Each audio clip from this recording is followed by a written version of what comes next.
अनमोल वचन। अखिल भारतीय संत मत सत्संग के संस्थापक और गृहस्थ में आनंद योग के जनक परम संत महात्मा परम पूज्य श्री यशपाल जी महाराज अर्थात परम पूज्य भाई साहब जी द्वारा प्रतिपादित इन अनमोल वचनों का पालन करना अति आवश्यक है। ये वचन हमारी गृहस्थ आध्यात्मिक साधना के लिए मूलभूत सिद्धांत हैं, जो इस प्रकार हैं। हम दुनिया की हर चीज की कीमत आंकते हैं, अपने मानव जीवन की कीमत भी जाने व परमात्मा की प्राप्ति हेतु साधना करें। मनुष्य योनि एक उपहार है, इसीलिए परमात्मा को धन्यवाद देते हुए आधा घंटा प्रातःकाल, आधा घंटा सायंकाल पूजा अवश्य करें। सत्संग, सतनाम व सद्गुरु को प्राथमिकता देते हुए इसी के आधार पर ध्यान योगाभ्यास अवश्य करें व गृहस्थ के कार्यों को परमात्मा का कार्य समझकर उसी की याद में संपन्न करें। हर समय ये ध्यान रहे कि गुरु कृपा द्वारा परमात्मा की पवित्र सत्ता का हमारी आत्मा में वास है, अतः मन में निरंतर अपने इष्ट देव का जाप करें। मान सम्मान की इच्छा ना करें व अपमान से दुखी ना हो। परमात्मा के अतिरिक्त किसी और का भय ना करें। दूसरों की बुराई न करें, न सुने, सत्य व मधुर बोलें, अश्लील शब्द मुंह से ना निकालें, सभी से नम्रतापूर्ण व सुंदर व्यवहार करें। धर्म पत्नी के अतिरिक्त अपने से बड़ी से माता जैसा, बराबर की से बहन जैसा व छोटी से पुत्री जैसा व्यवहार करें। सांसारिक जीवन यापन की आवश्यकताएं अंतहीन हैं, इसलिए अधिक से अधिक समय सत्संग में व धन परोपकार में खर्च करें।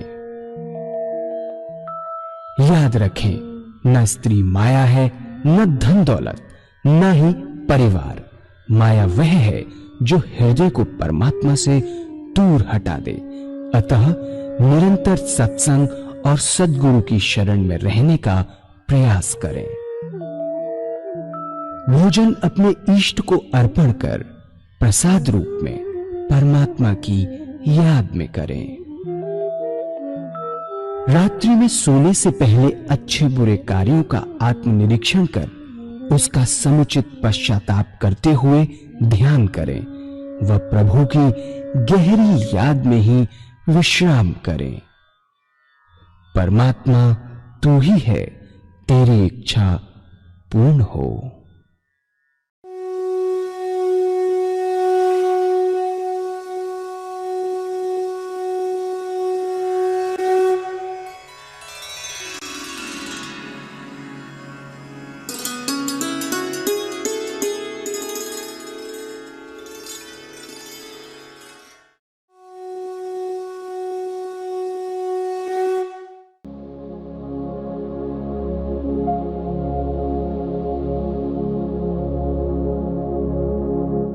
जय सद्गुरुदेव जय पद शरणं श्री स्वरूप चरणों शरणं।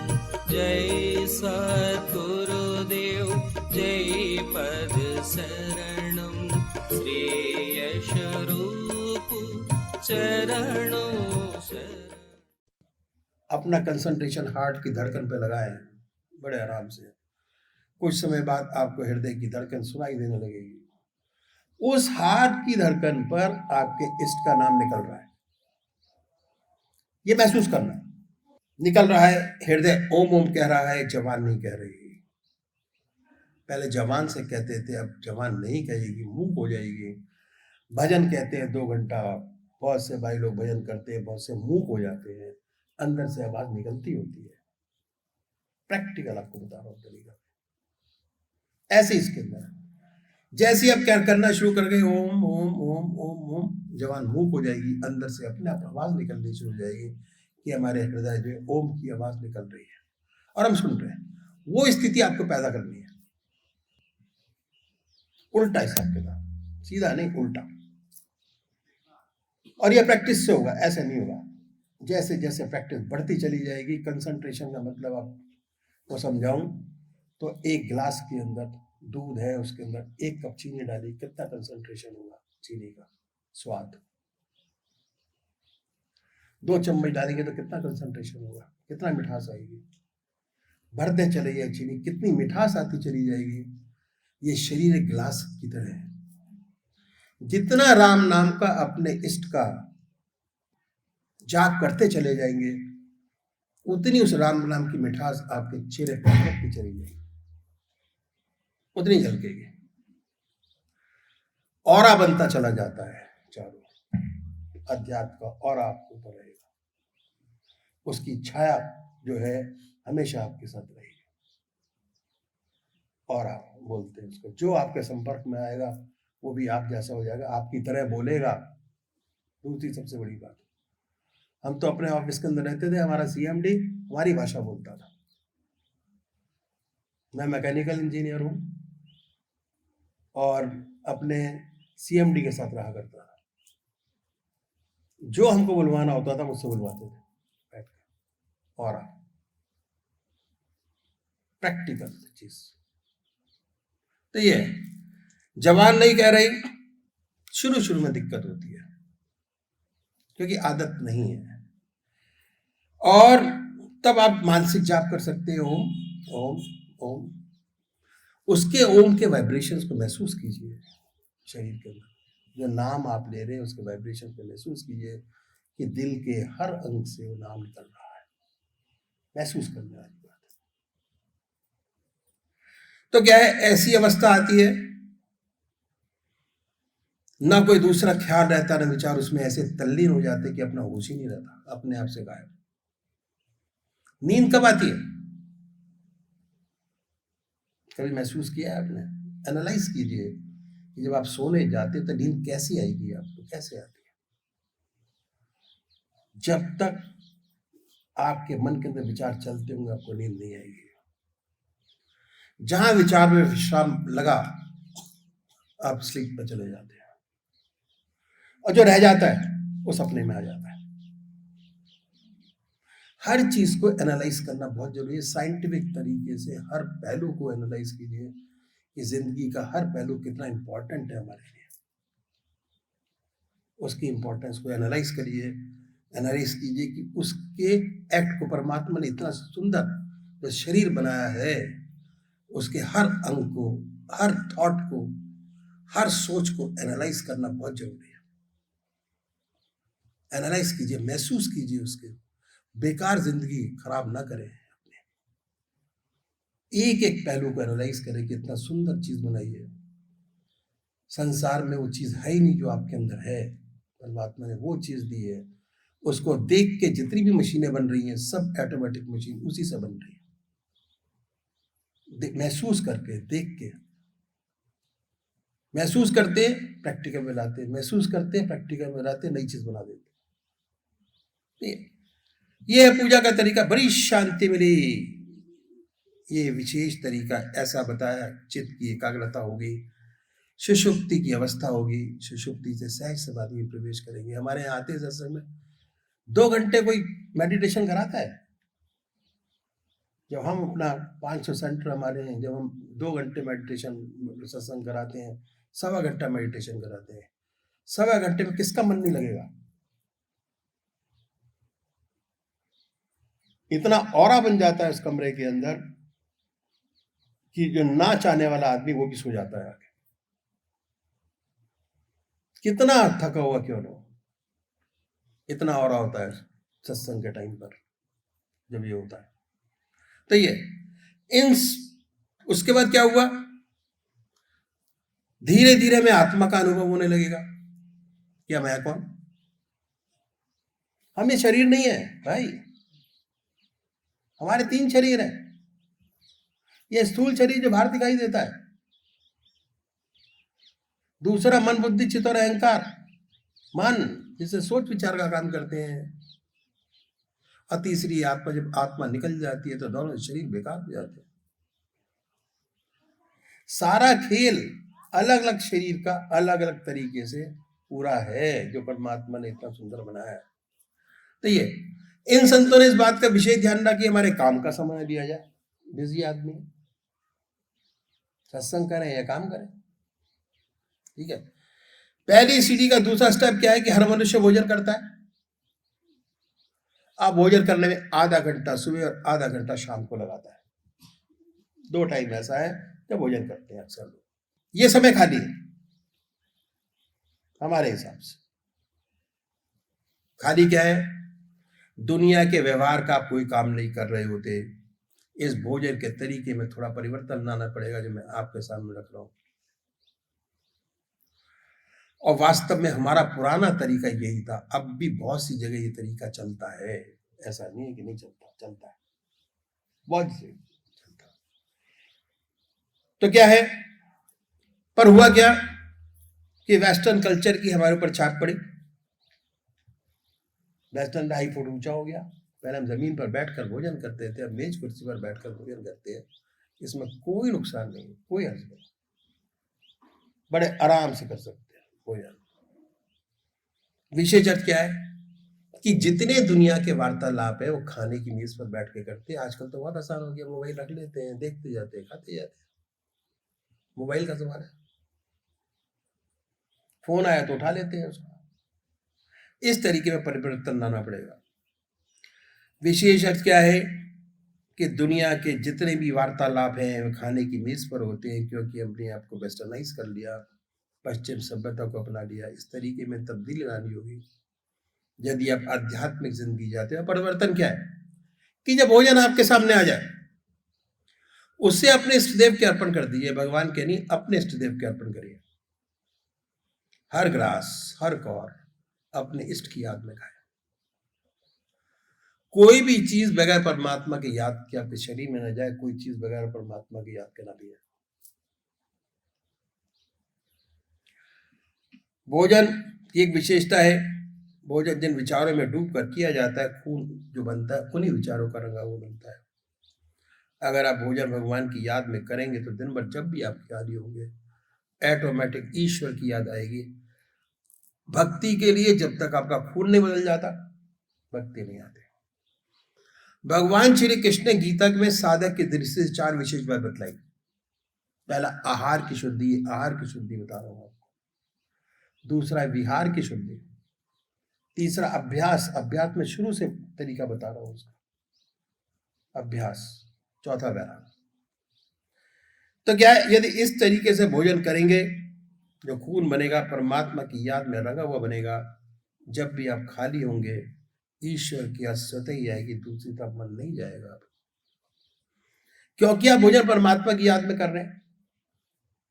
अब पूजा में ही परमात्मा की याद करते हैं तो ये आधा घंटा दोपहर भोजन का समय, रात्रि का समय आधा घंटा ऑटोमेटिक पूजा में बदल जाएगा। मेगा प्रयास कीजिए। अगर 15 दिन आपने प्रैक्टिस कर ली तो 16वें दिन आपको करने की जरूरत ही नहीं है। ऑटोमेटिक जैसे थाली आपके सामने भोजन की आएगी अपने आप मन जड़ उठ जाएगा। ये शरीर की आदत है, मन की आदत है। मन जिस चीज को रिपीटेडली करता है मन उसकी आदत बना देता है। फिर प्रेशर लगाने की जरूरत ही नहीं है, अपने आप होता चला जाता है। जब भी आप खाली होंगे, ये है आसान तरीका कि कैसे सहूलियत से इन संतों ने बताया। यदि इस तरीके से भोजन करेंगे तो जो खून बनेगा परमात्मा की याद में रंगा हुआ बनेगा। जब भी आप खाली होंगे तो ईश्वर की याद स्वतः ही आएगी, दूसरा मन नहीं जाएगा, क्योंकि आप परमात्मा की याद में भोजन कर रहे हैं। पूजा में भी परमात्मा की याद करते हैं तो आधा घंटा दोपहर भोजन का, आधा घंटा रात्रि भोजन का पूजा में बदल जाएगा। तीसरी बात क्या है कि संतों ने बड़ा भारी जोर दिया स्वादेंद्रिय निग्रह पर। एक शब्द आता है स्वादेंद्रिय निग्रह। जब तक स्वाद पर कंट्रोल नहीं होता तब तक आत्मा की सारी इंद्रियों पे कंट्रोल नहीं होता। ठीक है, स्वाद पर कंट्रोल करने का बड़ा रैशनल शुद्ध तरीका संतों ने बताया। बहुत से महात्मा बहुत कष्ट उठाते हैं स्वाद पे कंट्रोल करने के लिए। कोई फीका खाता है, कोई मीठा छोड़ता है, कोई सारी चीजें मिलाकर खाते हैं, बड़ा तप और तपस्या करते हैं। कोई कोई महात्मा तो घास घोट के सारी जिंदगी रह जाती है। हमारे महाराज जी के टाइम पर एक साधु ही आई थी, उस टाइम पर वृंदावन के अंदर आके बैठी ध्यान उसका ऐसा लगा कि जिंदगी भर सो ही ना हो, सोच ही रही 3 घंटे। माँ से निकल के आई तो कहती है कि मुझे कुछ बोलना है। बोली। उसके बाद लोगों ने कहा कि भाई भोजन कर लीजिए। कहते जी मैं नीम की पत्तियों का रस पीती हूँ, मैं खाना तो खाती नहीं, स्वादेंद्रिय निग्रह करने के लिए। चलिए, कोई मीठा छोड़ता है। बहुत से महात्मा घास घोट कर बात कहते हैं। हमारे सदगुरु ने बड़ा रैशनल तरीका बताया कि अब परमात्मा की याद में डूब कर भोजन करेंगे, ऑटोमेटिक स्वादेंद्रिय निग्रह हो जाएगा, पता ही नहीं लगेगा भोजन का स्वाद, स्वादेंद्रिय निग्रह अपने आप। अब पूजा के 2 घंटे आपके हो गए, आधा घंटा सुबह पूजा, आधा घंटा सायंकाल पूजा, आधा घंटा दोपहर भोजन, आधा घंटा रात्रि भोजन। 2 स्टेप पूरे हुए आपके। उसके बाद तीसरा सब स्टेप क्या है? संतों ने बताया हर मनुष्य सोता है और सोने में 6 घंटे सब लगाते हैं। मिनट मिनट का हिसाब है, मिनट मिनट की प्रैक्टिस। एक प्रैक्टिस में घुसेंगे, इतना आनंदित होंगे कि दूसरा करने का अपने आप मन करेगा, किसी को कहने की जरूरत ही नहीं पड़ेगी, पर करके देखने की जरूरत है। हर मनुष्य सोता है और सोने में 6 घंटे सब लगाते हैं। 6 घंटे बहुत आराम से। सोने से पहले 20 मिनट परमात्मा को दे तो बहुत बड़ी बात हो जाएगी, बहुत बड़ी बात हो जाएगी। क्या? विहार की शुद्धि हो जाएगी। भगवान श्री कृष्ण ने विहार की शुद्धि पर बड़ा भारी जोर दिया। कैसे होगी इसका तरीका संतों ने बताया। क्या? जब दुनिया के सारे काम समाप्त हो जाए, अपनी चारपाई पे बैठिए, बैठ के 2 काम कीजिए। पहला आत्मनिरीक्षण, जो दिन में आपने काम किए उनको सोचिए कि हमने क्या किए क्या नहीं किए, रिव्यू करिए बैठ के। और आसन लगाने की तब जरूरत नहीं है, ना आसन लगाने की जरूरत है, ना धूप दीप लगाने की जरूरत है। बड़े प्यार से बैठे, रिलैक्स होके बैठकर 2 काम कीजिए। पहला आत्मनिरीक्षण कैसे करें। अब अपनी आत्मा से पूछिए कि आज कोई आपसे अच्छा काम बना क्या, जिसमें किसी दूसरी आत्मा को प्रसन्नता हुई हो। अगर ऐसा कोई आपने काम किया जिसे दूसरी आत्मा प्रसन्न होती है, परोपकार का, उसे अपने इष्ट देव के अर्पण कर दीजिए कि प्रभु आपने कराया, हमारे में इतनी हिम्मत नहीं थी, ये भाव हमारे नहीं थे कि किसी का भला कर सकते, आपने करा दिया, हो गया। निष्काम भाव शुरू से ही शुरू हो जाता है। निष्काम भाव मन आदत बना लेता है, उसके बाद निष्काम भाव करने की। इस अच्छाई को भगवान के अर्पण कर दीजिए कि आपकी दया कृपा से, या फिर सोचिए कि आपसे कोई कमी तो नहीं है, खराबी तो नहीं है। अपनी आत्मा से पूछिए, किसी गुरु के पास जाने की जरूरत नहीं है। अपनी आत्मा आपकी सबसे बड़ा गुरु है। जो वो कहती है वो आप करते हो। आपका गुरु कहता भी है, उसके बाद भी आप वही करते हो जो आपकी आत्मा कहती है। अगर आत्मा कहती है कि नहीं है तो बड़ी अच्छी बात है। अगर कहती है कि झूठ है, कपट है, हमारी जिंदगी में काम है, क्रोध है, लोभ है, मोह है, अहंकार है, अगर ऐसी कोई चीज नजर आती है तो उसके लिए प्रायश्चित करना बहुत आवश्यक है। और अपने इष्टदेव के सामने प्रायश्चित करिए, किसी के सामने नहीं, कि परमात्मा हमें कमियों से मुक्ति करे। प्रार्थना बहुत बड़ी चीज है। अगर परमात्मा के सामने ऐसा करते चले जाते हैं तो भगवान हमारी आत्मा बहुत ऊंचा उठाता चला जाता है। सबसे अच्छा तरीका क्या है कि अपनी आत्मा से पूछे, छोटे से काम बड़ी गड़बड़ के जो हो जाते हैं, बड़ी चीज ना पकड़े, बड़ी चीज पकड़ेंगे हो ही नहीं पाएगा। छोटी सी आदत जो लगता है आपकी आत्मा को, ये अगर ये हमारा सुधर जाएगा, निकल जाएगी, तो हमारी आत्मा शुद्ध होती चली जाएगी, ध्यान अच्छा लगेगा। जैसे कप लड़ने की आदत पड़ गई है, उसमें झूठ बोल जाते हैं, इससे कोई फायदा तो नहीं। बिना मतलब झूठ क्यों बोले? अगर आपकी आत्मा कुड़ती है तो ऐसी छोटी छोटी बातों को पकड़िए। परमात्मा से प्रार्थना कीजिए, एक चीज पकड़े, परमात्मा से प्रार्थना करें कि हे प्रभु ऐसी शक्ति प्रदान करो कि कल से ये छोटी खराबी ना हो। परमात्मा से वादा कीजिए और छोड़ दीजिए, नहीं करना। उसके बाद जिन्हें सोचते हैं नहीं जा सकेगी, उनमें भी परिवर्तन आता जाएगा, वह भी छूटती नजर आएंगी। शर्त एक है कि जिस बात का भगवान से वादा करें उसे पूरा अवश्य करें। अगर पूरा करेंगे तो अच्छा रहेगा, नहीं करेंगे तो आपकी इच्छा शक्ति घटती चली जाएगी, कुछ कर ही नहीं पाएंगे। विल पावर बढ़ाने का सिर्फ एक ही तरीका है, जिसका परमात्मा से वादा करें छोड़िए उसको। छोड़ते चले जाएंगे, विल पावर स्ट्रांग होती जाएगी। बड़ी बड़ी कमियां जो हमारे अंदर हैं, जिन्हें सोचते हैं कि ना जा पाएंगी, वो भी छूटती नजर आएंगी। जीवन बड़ा शुद्ध और अच्छा होता चला जाएगा। उस शुद्धता का ऑरा आपके चारों बनता चला जाएगा, ऑटोमेटिक अपने आप बनता चला जाएगा। आपको कहने की जरूरत ही नहीं है। जैसे एक दिए का लैंप की जो लौ जलती है, वो लौ आपके हृदय में जलेगी और उसकी जो छत्र छाया है वो दूसरों को प्रकाशित करती रहेगी। तो शक्ति बढ़ाइए। इसके बाद अपने इष्ट का ध्यान कीजिए और याद कीजिए, और याद करते करते सो जाइए, बाकी सारी चीजें छोड़ दीजिए। अगर ये अभ्यास करेंगे तो इसके बहुत विशेष लाभ आपको मालूम होंगे। जो ऐसे भाई बहन हैं जिन्हें ऊट पटांग सपने आते हैं, आने बंद हो जाएंगे, डरावने सपने बंद हो जाएंगे, भूत प्रेत सब गायब, कोई असर नहीं, सब गायब हो जाते हैं। ऊट पटांग सपने आने बंद हो जाएंगे, नींद अच्छी आएगी, बेखबर होकर सोएंगे घोड़े बेच के। जब ये अभ्यास और बढ़ेगा तो आपके सपने बदल जाएंगे, सुंदर सुंदर सपने आएंगे। जिस भाव में सोए हैं वही तो दिखाई देगा।